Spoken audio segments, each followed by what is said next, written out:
¿Qué tal, apreciados amigos y hermanos? Es un gozo y una alegría una vez más llegar hasta sus hogares. De antemano, queremos desearles a todos ustedes un 2022 muy bendecido y que este año Dios pueda ser el centro de sus vidas y que al caminar con Él podamos llegar a objetivos completos dirigidos de la mano de Jesús. Sean todos ustedes bienvenidos a Creciendo en la Palabra y agradecemos mucho el favor de su atención por vernos y por escuchar la lección de la escuela sabática. Ahora estamos estudiando Hebreos y algo importante es que vamos a analizar este día la lección número 2 y quiero darle la bienvenida a quien estará con nosotros en el panel.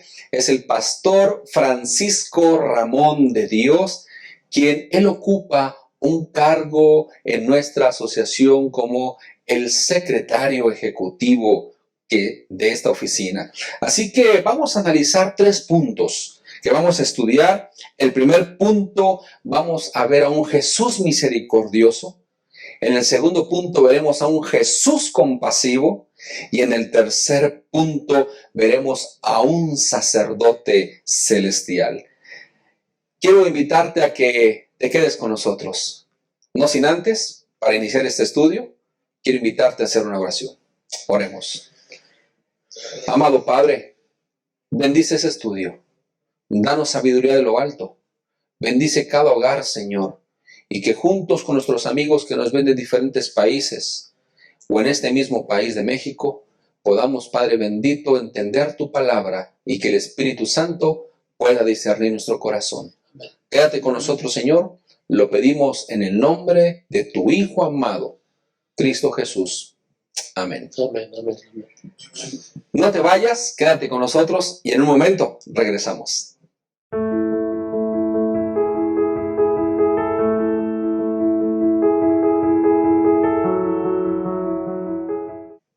Hemos vuelto. Muchas gracias por estar con nosotros aquí y vamos a estudiar la lección número 2, el mensaje a Hebreos. Qué interesante lección vamos a estudiar este día nosotros y déjame introducirlo de esta manera. La reina de Inglaterra le había dicho al gran predicador Charles Spurgeon: deje el pastorado y venga a ejercer un cargo como mi mano derecha en mi república. Lo cual le respondió: le agradezco mucho la oportunidad que esta ocasión usted me está brindando, pero no puedo bajar de puesto. La reina replicó: ¿usted está loco? ¿Va a comparar un pastorado con ser canciller de mi república? Charles respondió: tiene razón, mi reina. Estaría loco si lo comparo. Porque el cargo que usted me está ofreciendo es de este mundo y tiene fin. Pero el llamado que he recibido de Dios viene del cielo y tiene galardones eternos. Jesús misericordioso. Vamos a ver a un Jesús que es rey. Un Jesús que es entronizado. Y Pastor Francisco Ramón, gracias por estar aquí, Pastor. Es un gusto, Pastor Alfredo, y bueno, vamos a estudiar esta interesante lección número 2. Y quiero que platiquemos un poquito, ¿por qué el Padre llama a Jesús Dios? ¿Por qué lo llama así? Bueno, el Padre llama a Jesús Dios porque comparte la misma naturaleza. Si nosotros vamos a Hebreos capítulo 1, versículos 2, el versículo 1 dice que el Señor se ha comunicado de diferentes maneras en el pasado a los padres a través de los profetas. Ha hablado a través de la zarza, ha hablado en la nube, ha hablado a través de un asna, ha hablado de diferentes maneras, pero todas las revelaciones son imperfectas, están incompletas. ¿Por qué? porque Dios ahora habla a través del mismo Hijo, quien dice el texto que constituye heredero de todo y por quien asimismo hizo el universo. Es decir, Pastor Alfredo, ¿quién, quién es el agente creador? Comparte la gloria de Dios, la imagen misma de su sustancia, no la semejanza como nosotros la compartimos. Nosotros somos semejantes a Cristo Jesús, nosotros somos semejantes a Él. Pero dice el texto bíblico que es la imagen misma de la sustancia de Dios, si no fuera Dios. El texto se refiere a Jesús como Dios porque Él es Dios. No solamente es Dios, es gobernante. Un gobernante que viene a recuperar el señorío de este mundo de maneras que la gente nunca piensa que eso puede ocurrir. Gracias, Pastor Francisco. A mí me llama mucho la atención cómo tiene que ver el Nuevo Testamento con el Antiguo Testamento. Y me gusta lo que Génesis 1:28 dice.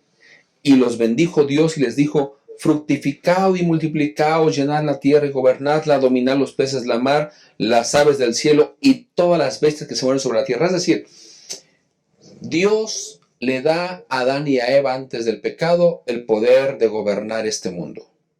Entra el pecado y el que empieza a gobernar, ¿quién es? Satanás. Satanás. Ahora, pastor, es interesante ver que Dios promete una simiente que va a restaurar todo eso.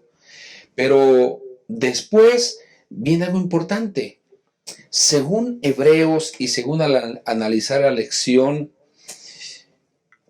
¿cómo se muestra a Jesús en Hebreos? Bueno, el autor de Hebreos quiere resaltar no solamente la imagen de Jesús como Dios. Él se propone que nosotros podamos resaltarlo entre los ángeles. Entre los ángeles. ¿Y por qué esto? Bueno, en el versículo 4 dice: por tanto, superior a los ángeles, cuanto heredó más excelente nombre que ellos. Y entonces empieza la explicación. Primero hace la exposición y entonces el autor explica. Porque ¿a cuál de los ángeles dijo Dios jamás: mi hijo eres tú, yo te he engendrado hoy? Yo seré a él padre y él me será por hijo.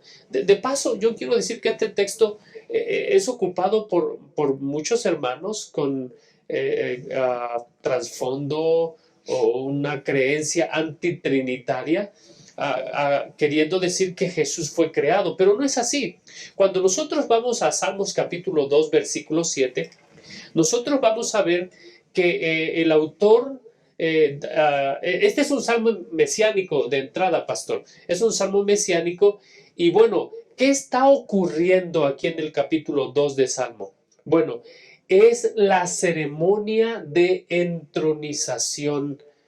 Es la ceremonia de instalación en el trono. ¿Y a quién se está instalando en el trono, pastor Alfredo? A Jesús. A Cristo Jesús. A Jesús. A Cristo Jesús. ¿Cuándo ocurre esto? ¿Cuándo ocurre esto? De acuerdo a lo que ocurre en Hechos capítulo 13, versículo 32, cuando Jesús muere y entrega su vida por el ser humano, conforme a la promesa, Él resucita. Y cuando resucita, dice Hechos capítulo 13, déjenme nada más aquí, ya a llegar a Hechos capítulo 13, versículo 32, dice: y nosotros también os anunciamos el evangelio de aquella promesa hecha a nuestros padres, la cual Dios ha cumplido a los hijos de ellos, a nosotros, como está escrito también en el Salmo 2: mi hijo eres tú, yo te he engendrado hoy. ¿Qué está ocurriendo aquí? Cuando Jesús muere, Él asciende a los cielos, pastor Alfredo. Él asciende a los cielos. Y cuando asciende a los cielos, Salmo 24, 7 nos muestra cómo Jesús es recibido en el cielo. Jesús es recibido en el cielo como rey. Dice el versículo 7, alzado puertas vuestras cabezas y alzado vosotros puertas eternas, y entrará el Rey de gloria. ¿Quién es este Rey de gloria? Jehová el fuerte y valiente, Jehová el poderoso en batalla. Es decir, Pastor Alfredo, Jesús viene de una guerra. Él se hizo por un poco de tiempo menor que los ángeles con un propósito: recuperar el dominio del universo. Y cuando Él derrota a Satanás, entonces él es aceptado en el cielo, Pastor Alfredo, y es recibido como un rey, como un rey. En ese momento, cuando Jesús resucita, sube a los cielos, y entonces recupera el dominio, y entonces es presentado como rey. Y esa es la razón que Salmo capítulo 2, en el versículo 7 dice: yo publicaré mi decreto, Jehová me ha dicho, mi hijo eres tú, yo te engendré hoy. Es decir, no tiene nada que ver con que Jesús tiene un inicio como un ser creado. Más bien está refiriéndose a que este Dios, que por un poco de tiempo se hizo menor a los ángeles para traer salvación a muchos, entonces logra su objetivo, Pastor Alfredo, y es subido a los cielos, es recibido como rey, y entonces aquí nace a su periodo como rey y como gobernante, no solamente de este mundo, sino del universo. Qué interesante explicación ha dado, pastor. Porque hablar de Jesús como nuestro rey, me gusta lo que dice el versículo 5. ¿A cuál de los ángeles dijo Dios jamás: mi hijo eres tú, yo te engendré hoy? Y otra vez: yo seré su padre y él será mi hijo. Y usted lo presenta como un rey entronizado, ¿no? Y luego en el versículo del 6 al 8, Jesús, el Padre lo presenta ante la corte celestial. Sí, claro. Y me gusta lo que dice el versículo 6. Dice: en otra ocasión, cuando introduce al primogénito en el mundo, dice: adórenlo todos los ángeles de Dios. De Dios. Entonces el Padre lleva a Jesús ante la corte celestial. ¿Se imagina usted ese momento de presentarlo ante todo el universo como el rey? Amén. Y en el versículo 13 dice ya: ¿cuál de los ángeles dijo Dios jamás: siéntate a mi diestra hasta que ponga a tus enemigos por estrado de tus pies? Entonces Jesús lo entroniza y le da poder. Por supuesto, pastor. Entonces, lo que quiere resaltar el autor de Hebreos es que la persona que está dirigiendo el proyecto de todos los creyentes, de una iglesia que está siendo amenazada, que está siendo perseguida, que está siendo pisoteada, la persona que se asegura que este proyecto va a llegar a su fin es Cristo mismo. Y sabe, pastor, yo alabo el nombre de Dios por eso, porque es Dios mismo quien toma en sus manos este encargo, y entonces no solamente viene a ser nuestro rey, viene también a ser nuestro mediador. Amén. Entonces, pasando a esta parte, si viene a ser mi mediador, viene a ser nuestro representante, es importante ver cómo Dios adoptó a Israel como su hijo. Uh-huh. Y entonces le promete a Israel que habitaría con ellos, que estaría en todo momento, le daría descanso de sus enemigos, uh-huh, a cambio de que Israel fuera fiel. Y entonces, si Jesús es mi mediador, pastor, Jesús está conmigo de una forma constante, quiero hacerle una pregunta entonces. ¿Jesús es mediador de obras o de gracia? Bueno, por supuesto que es de gracia, pastor. Nadie de nosotros merece lo que el Señor ha hecho en nuestro favor. Y la razón por la que Él es un mediador de gracia es que cuando nosotros volvemos a Hechos, en Hechos capítulo 2, nosotros encontramos la venida del Espíritu Santo. Elena White, allí en el libro La voz, la educación y su uso correcto, casi el último capítulo, ella está haciendo referencia a ese momento cuando la iglesia está reunida. La iglesia está reunida. ¿Qué pasó cuando Jesús es llevado al Calvario y muere? Bueno, muchos pierden su fe. La iglesia se dispersa, son perseguidos, y entonces, sin embargo, el Señor les da una promesa. No se vayan de Jerusalén, dice el versículo 4, sino esperen la promesa del Padre, la cual oísteis de mí. Porque ciertamente Juan os bautizó con agua, mas vosotros seréis bautizados en el Espíritu Santo no dentro de muchos días. Los discípulos no hicieron nada, querido pastor, para que ellos recibieran el Espíritu Santo. Fue Dios que lo hizo. Fue Jesús, ese Dios hombre, que lo logró. Y cuando Él es recibido en el cielo, cuando Él es aceptado en el cielo, el resultado de su mediación como Rey es que el Espíritu Santo es derramado sin medida en aquellos que lo reconocen como su Mesías, como su Dios. Y entonces, usted recuerde, pastor, que Dios prometió un rey davídico que iba a proveer un lugar para descansar y un lugar para hacer habitar su nombre. ¿Recuerda Mateo 11:28? Jesús dijo, vengan a mí todos los que estáis trabajados y cargados, y yo os haré descansar. Entonces, cuando Jesús se va al cielo, Él da su Santo Espíritu. Dice la lección del martes, pastor. Cuando Dios bendice al rey, todo su pueblo comparte los beneficios.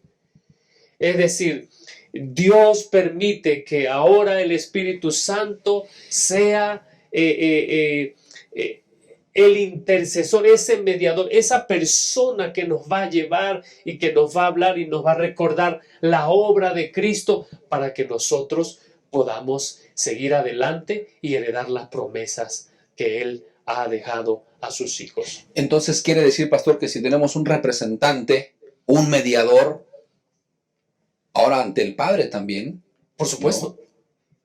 ¿no? Es nuestro representante. ¿Puede entonces ser nuestro fiador también? Por supuesto. Y es nuestro fiador porque Jesús viene a hacer un... voy a buscar 7:22 de Hebreos. Por tanto, Jesús es hecho fiador de un mejor pacto. ¿Y sabe cuál es? Hay una palabra que resalta, pastor, en el libro de Hebreos, y esa palabra es mejor o superior. Mejor o superior. Hay varios textos, por ejemplo, en el 7:19 dice que Jesús introduce una mejor esperanza. En el 7:22 dice que Él es fiador, es decir, Él se compromete a llevar este mejor pacto. En el capítulo 8, versículo 6, dice que Jesús realiza un mejor ministerio, es mediador de un mejor pacto establecido sobre mejores promesas. Hay más adelante hay una mejor patria, mejores dones, todo esto realizado solo por la gracia de Cristo Jesús y por lo que Él realizó en la cruz del Calvario.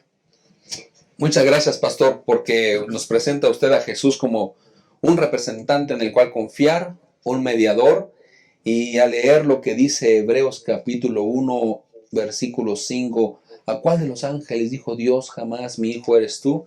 Bueno, recuerden ustedes que los ángeles son seres ministradores, no espíritus gobernantes. Su llamado es servicio, no dominio. Y algo importante es que Jesús también es llamado siervo y ministro, pero es parte de su humillación voluntaria, no su esencia natural, como en el caso de los ángeles. Y un concepto interesante, apreciados hermanos y amigos, que los ángeles trabajan a favor de nosotros, son herederos de la salvación. No te vayas, quédate con nosotros y regresamos a nuestro siguiente punto.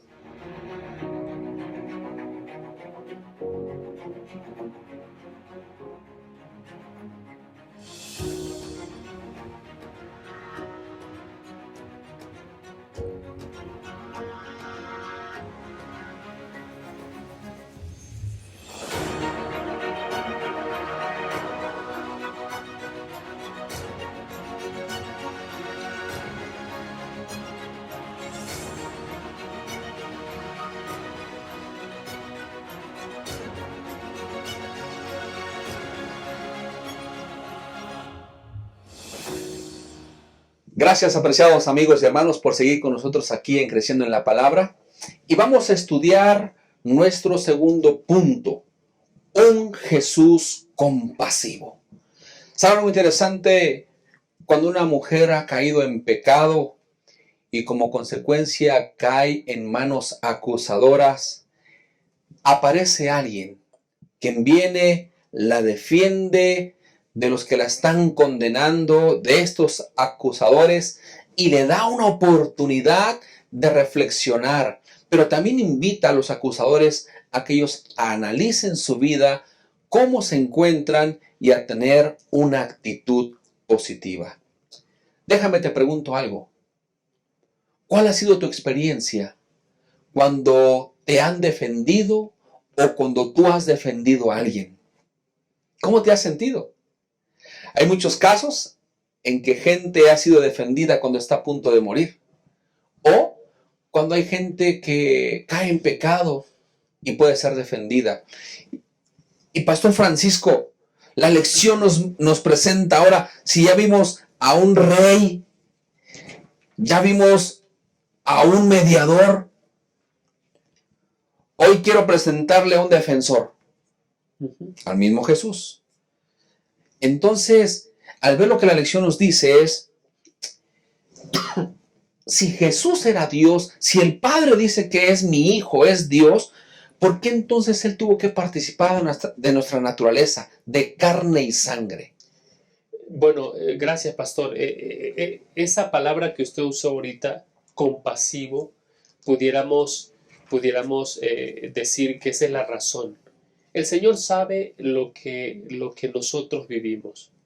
Sabe que no hay manera en que nosotros humanamente podamos vencer al pecado y a Satanás. No hay manera humana en que nosotros podamos hacerlo. Pero Él decide. El autor de Hebreos primero nos presenta a Jesús como alguien que es superior a los ángeles. Sin embargo, en el versículo 7 del capítulo 2 dice, le hiciste un poco menor que los ángeles.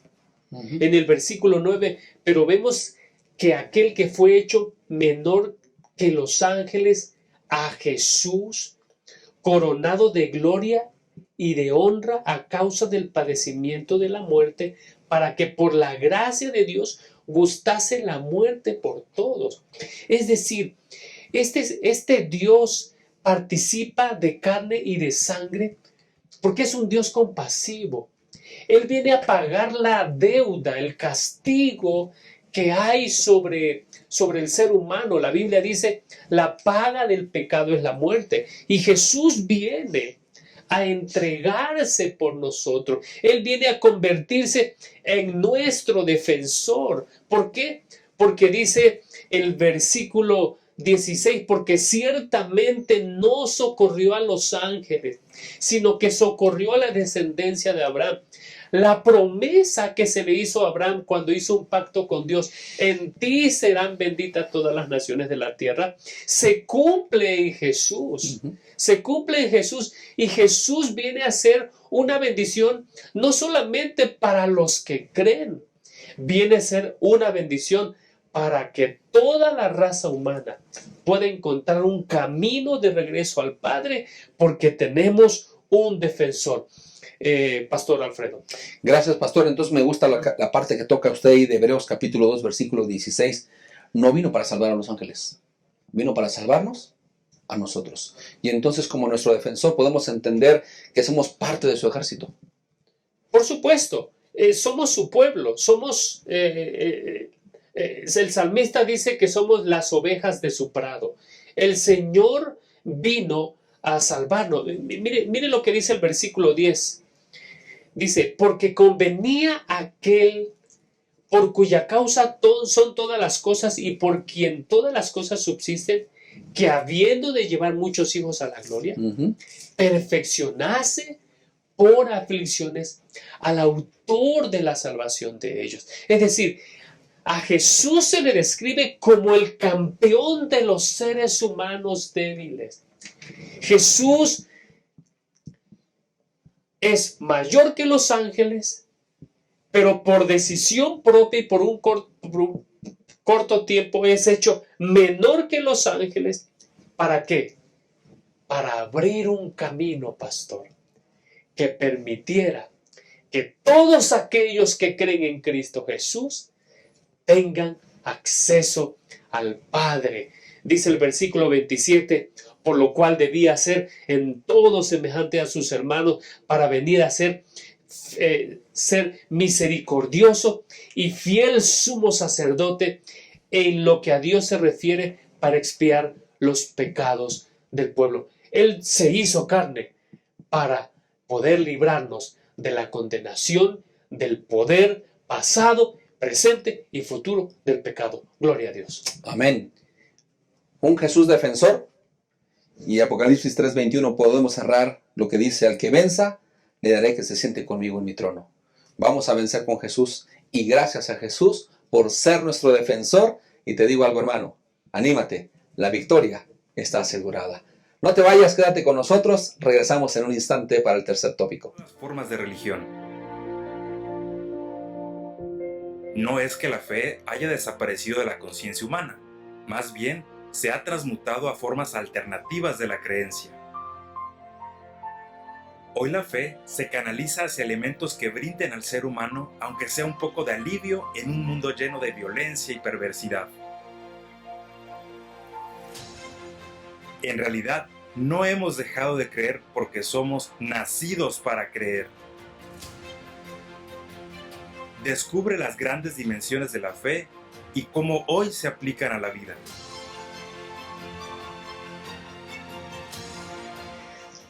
Gracias, apreciados amigos, por seguir con nosotros aquí en Creciendo en la Palabra.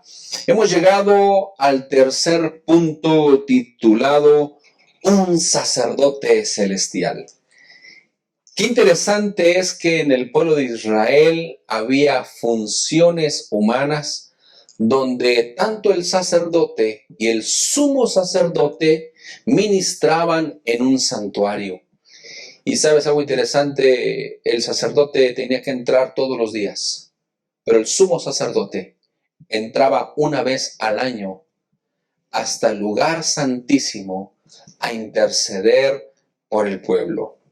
Y algo importante es que al ver a Jesús como nuestro sumo sacerdote, nosotros podemos ver algo muy especial, que Jesús, lo que dice Hebreos 6:20, Jesús entró por nosotros como precursor, hecho sumo sacerdote para siempre según el orden de Melquisedec. En otras palabras, pues Jesús, o Melquisedec mejor dicho, es un tipo de Cristo.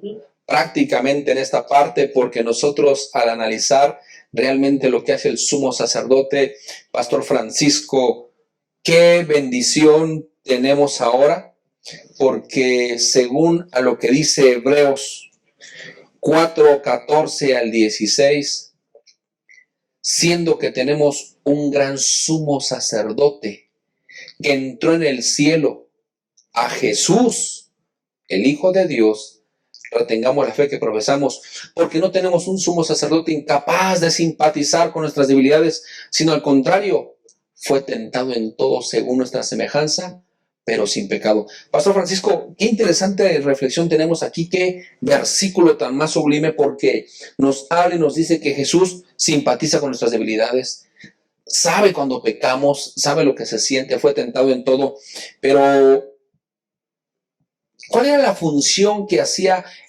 el sacerdote aquí en la tierra, en Israel? ¿Cuáles eran sus funciones específicas, pastor? Sí, lo que el Señor hace, lo que hacían los sacerdotes en el santuario era que... Sí, gracias. Lo que hacían los sacerdotes en el santuario era que ellos instrumentaban la relación de Dios con el ser humano. Su ocupación apuntaba a facilitar la relación entre el pueblo y Dios, como a través del sistema de sacrificios.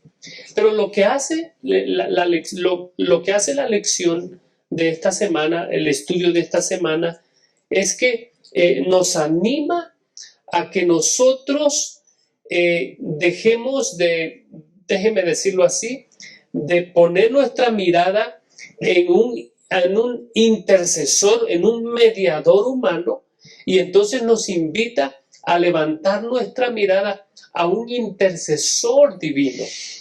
El sacerdote, el levita, el hombre que era apartado para cumplir estas funciones, pues hacía todo lo referente para que el oferente, el adorador, pudiera restablecer su comunión con Dios. Pero no solamente eso, ellos también enseñaban la ley de Dios. Ellos eran expertos en los mandamientos y se encargaban de explicarlos y aplicarlos. Pero no era todo lo que hacían. De acuerdo a Números 6, 22 al 26, ellos también debían bendecir al pueblo en el nombre de Yahvé. Es decir, eran portadores de las buenas nuevas que había de parte de Dios, pero que, pastor, tenían un propósito: apuntar todo a Cristo Jesús. Pastor Paquito, entonces nosotros podemos ver que el sacerdote en la tierra podía medir o mediar entre Dios y los hombres, ofrecía sacrificios para perdón y purificarlos. Pues, como usted dijo, sabían la ley de Dios estrictamente. Sería bueno preguntar cuántos hermanos se saben la ley de memoria, ¿no? Pero también el cuarto punto es que ellos bendecían en el nombre de Dios. Entonces, pastor, a mí me llama algo la atención porque la lección habla y dice que ya no tenemos necesidad de sacerdotes terrenales. Ya no. Ahora tenemos a un sumo sacerdote. Pero usted y yo y nuestros amigos que nos ven, somos colaboradores de Jesús. Somos un real sacerdocio. Claro que sí, pastor.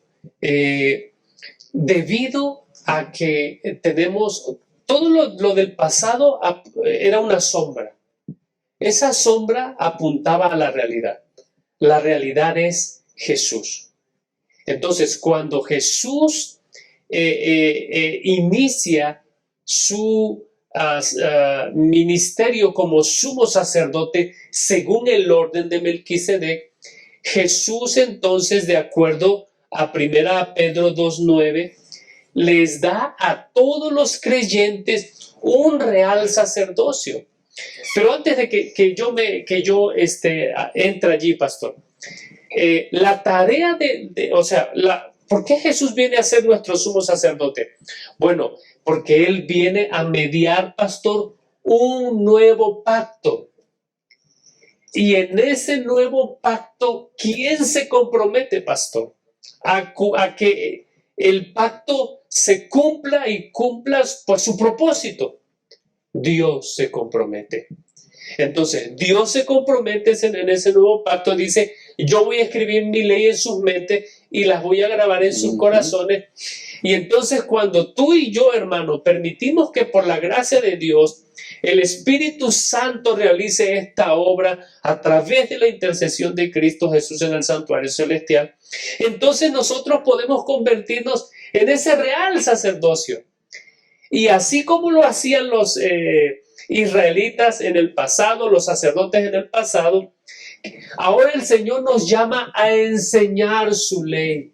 Nos llama a que nosotros podamos acercarnos a Dios confiadamente mediante la oración y colocarnos en la obra de colaborar con Dios en la salvación del mundo. De acuerdo a Mateo 28, 18 al 20, el Señor les dio una orden a sus discípulos: vayan y hagan discípulos, prediquen el evangelio en todo lugar y tienen que enseñar todo lo que yo les he enseñado. Y eso es lo que el Señor llama al real sacerdocio a hacer, a realizar la función que los sacerdotes hacían en el pasado. ¿Por qué? No porque nosotros seamos capaces y porque, pues, como dijo el apóstol Pablo, ya lo hayamos logrado. No, porque tenemos un sumo sacerdote celestial que intercede por nosotros en el cielo y que asegura que esta obra que el Señor nos ha encomendado tendrá éxito porque Él está a la diestra del Padre. Pastor, me llama mucho la atención lo que usted menciona, entonces me gusta lo que dice Hebreos 5:10. Hebreos 5:10 menciona, dice que fue declarado por Dios mismo como sumo sacerdote. Correcto, correcto. De hecho, si usted va un poquito más atrás en el versículo 5, dice: tampoco Cristo se glorificó a sí mismo haciéndose sumo sacerdote, sino que Él le dijo: ¿se la confirió a Dios? Tú eres mi hijo, yo te he engendrado hoy, como también dice en otro lugar: tú eres sacerdote para siempre según el orden de Melquisedec. Es decir, el papel que Jesús, miren qué interesante, pastor, y qué buenas noticias. Jesús viene a tomar nuestro lugar. Camina en esta tierra, muere en el Calvario pagando nuestros pecados. Su sacrificio es perfecto, paga nuestra deuda completamente. Y al hacer esto, pastor, Él obtiene, Él gana el dominio, Él recupera el dominio de este mundo. Pero no solamente recupera el dominio de este mundo. Él ahora está al lado del Padre para interceder por nosotros. ¿Qué hacían los sacerdotes en el pasado? Los sacerdotes llevaban la sangre de un cordero inocente, sin mancha, y se presentaban en favor. Ahora Jesús presenta su propia sangre. Y entonces dice: cuando nosotros fallamos, cuando nosotros pecamos, mi sangre, Padre, por la de esta persona. Y es por eso que nosotros podemos ir adelante, podemos ir confiados. Jesús no solamente en Salmo 2:7 es instalado como rey, allí mismo, de acuerdo a Hebreos capítulo 5, versículo 5, es también instalado como nuestro sumo sacerdote, como nuestro intercesor, como el mediador de un nuevo pacto basado en mejores promesas, basado en una relación de amor, donde Él se entrega por nosotros para que a través de sus sufrimientos y de su sacrificio pudiera llevar a muchos hijos a la gloria. Quiere decir entonces, Pastor Francisco, que si yo peco, que si cometo un error, una falta, Jesús se compadece de mí y con su sangre presenta mi culpa ante el Padre y le dice: yo morí por Él. Él es mi hijo. Claro. Lo amo con un amor inmenso. Y me gusta, pastor, lo que dice Hebreos capítulo 7, versículos 25. Por eso también puede salvar eternamente a los que por medio de Él se acercan a Dios, ya que está siempre vivo para interceder por ellos. Amén. Tal sumo sacerdote nos convenía, santo, inocente, limpio, apartado de los pecadores y exaltado por encima de los cielos, que no tiene necesidad cada día, como los otros sumos sacerdotes, de ofrecer primero sacrificios por sus propios pecados y luego por los del pueblo. Esto lo hizo una vez y para siempre, cuando se ofreció a sí mismo. Ya lo dijo todo, pastor. ¿Qué podemos decir? Gracias sean dadas a Dios, gloria a Dios por ese bendito privilegio, esa bendición de poder encontrar en Jesús no solamente un sumo sacerdote, un mediador, alguien que puede compadecerse. Y me llama la atención esa frase que aparece en el 4:14 al 16. 4:14 al 16 dice, por tanto, teniendo un gran sumo sacerdote que traspasó los cielos, el Hijo de Dios, retengamos nuestra profesión, porque no tenemos un sumo sacerdote que no pueda compadecerse de nuestras debilidades. Es decir, la palabra que ocupa aquí el griego tiene que ver con la debilidad, pero su compasión lo lleva a vernos a nosotros y no nos puede dejar así. Su compasión, Pastor Alfredo, lo lleva a entregarse por nosotros y entonces decirnos, porque yo puedo compadecerme de ti. Yo vine a abrir un camino a través, más adentro del velo, y entonces ustedes y yo podemos acercarnos confiadamente al trono de la gracia para alcanzar misericordia y hallar gracia para el oportuno socorro. Pastor Francisco, finalmente entonces, ¿por qué un nuevo pacto? ¿Qué pasó con el primero? En otras palabras, el nuevo pacto jamás me va a recordar los pecados que son mejores que el primero. Es decir, según Hebreos, ¿en qué aspectos del nuevo pacto es el mejor que el antiguo? Bueno, el antiguo pacto veíamos que era una sombra, era un santuario terrenal, inaugurado por la sangre de animales, ¿no? Sacrificios que no perfeccionaban, había muchos sacrificios, sacerdotes mortales, sacerdotes imperfectos. Un nuevo pacto, tenemos un santuario celestial, inaugurado con la sangre de Cristo. Correcto. Un sacrificio que perfecciona, un solo sacrificio para siempre, un sacerdote inmutable, un sacerdote perfecto. ¿Por qué un nuevo pacto? Ya lo mencionó usted, pastor, solamente hacer la referencia de que el sacerdocio, según el orden de Aarón, tenían un propósito: apuntar todo hacia Cristo Jesús. Cuando Jesús viene a este mundo, entonces el nuevo pacto deja de existir o deja de funcionar o pasa cumple su función, porque ya ha llegado el mediador del nuevo pacto. Y en el mediador del nuevo pacto no es que cambie la ley, que yo quiero dejar claro esto. En el nuevo pacto la ley no se deja de lado, escuchen bien. En el viejo pacto, ¿quiénes se comprometieron a guardar la ley? Los hijos de Israel. En el nuevo pacto, ¿quién se compromete a poner la ley en la mente, en el corazón y escribirla en la mente? Dios. El nuevo pacto está inaugurado por la sangre y el sacrificio de Cristo Jesús. Y entonces hay una mejor esperanza. Es decir, el nuevo pacto nos recuerda que ese sacerdote, según el orden de Melquisedec, Cristo Jesús, está allí, vive allí para interceder por nosotros. ¿Por qué nosotros hoy tenemos esperanza? Porque todavía Jesús está intercediendo en el santuario celestial. Y por eso podemos acercarnos confiadamente, no solamente al trono de la gracia, especialmente a Dios por el camino nuevo que el Señor ha abierto a través de su sangre. Pastor Francisco, usted ha dicho algo bien interesante. Y yo quiero invitarlo en en este momento que usted le diga a nuestra audiencia una palabra final. La palabra final es que el mensaje de Hebreos es un mensaje donde se resalta la obra y la persona de Cristo Jesús. ¿En quién tenemos que fijarnos? En Cristo Jesús. Hay mejores promesas.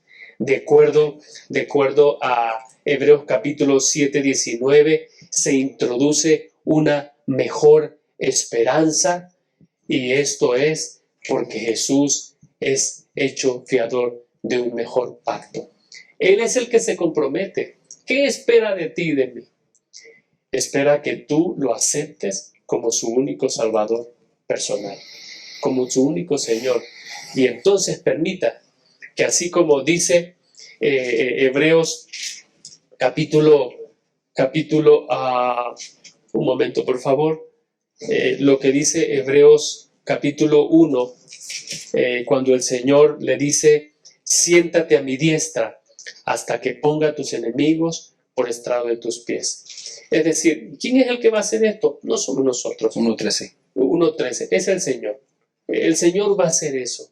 Y yo quiero invitarte a que, entremos en este nuevo pacto y recordemos que este nuevo pacto nos hace participar del sacerdocio de Cristo para alcanzar a aquellos que no conocen de su amor.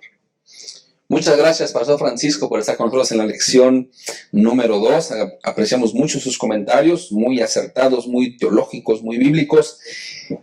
Apreciados, hemos visto a un Jesús como Rey, a un mediador, a un defensor, a un sumo sacerdote. Y termino con esta cita de Elena de White. Jesús consintió en revestirse de la naturaleza humana. Él consintió para que supiera compadecerse de los mortales pecaminosos y errantes e interceder ante su Padre en favor de ellos. Se ofreció para ser el abogado del hombre y se humilló para familiarizarse con las tentaciones que asediaba al hombre, a fin de que pudiese socorrer a los que son tentados y fuera un tierno y fiel y sumo sacerdote. Te digo algo, cuando el diablo te recuerde tu pasado, tú recuérdale su futuro. Gracias por estar con nosotros en esta lección. Apreciamos mucho tu interés. Déjanos tus comentarios y nos vemos en otra ocasión. Dios los bendiga y felicidades a todos. Feliz año 2022. Soy una profesional adventista comprometida con la misión de mi iglesia. Por la crisis me quedé sin trabajo. Necesito llevar alimento a mi casa.